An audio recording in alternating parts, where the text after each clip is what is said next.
I bike because I suffered mild stroke 5 years ago. But not just because I got sick. It's because I want to be cured. So, early 2010, no? Early 2010. So, nagsigibig ride, so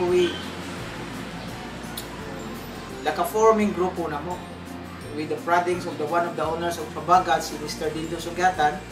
Organize ang grupo with a lot of bikers from Habagat. So, sometime November 28, 2010, nag-meeting na mag-organize yung grupo. So, na-materialize tong grupo na mo na Tindak Bisdak Cebu Folding Bike Society. Kung mga kumasayok, mga more than 3 years na nga mong Friday night ride. So, ang among mga bikers, sago-sago lang.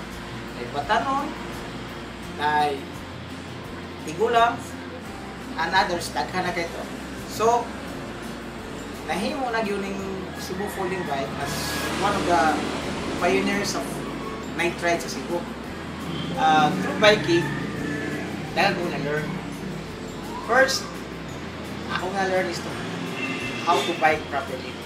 Before, di ko kibaw nga ngalan, di ba pas nagisukod sa bike. At tuo ko nga, you don't have to ride.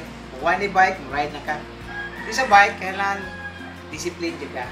So, another thing sa giganahan ko sa bike, kay nakita na ko, I saw a lot of bikers nga, especially families, nga naka-close sila maayon.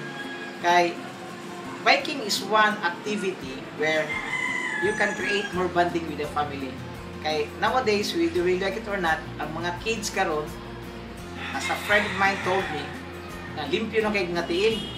Sige na lang mag-computer. So, kining my biking, it's one activity nga magsinto yun ng mga bata. So, once pag-bike mo sa family, ibilin yun ng inyong mga gadgets, laptop, mga smartphone, kaya you have to concentrate yun. That's one thing, grabe yung bonding sa inyong family. So, yung mag-computer mo, dili maminaw yung mga bata. But with biking, so if you ride as a family, lamig kayo.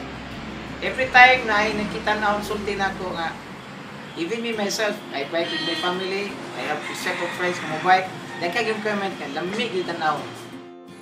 Okay, for non-bikers, I'll invite you to join us. Okay, what say among nakuha nga kalipay sa biking, we wanted to share to you. Okay, it's through biking nga daghan mi nga nakuha. This is one activity nga dili expensive but lasting kayo. Kay first, sa mapasulti na ko nimo, your health is your best asset. You have to take care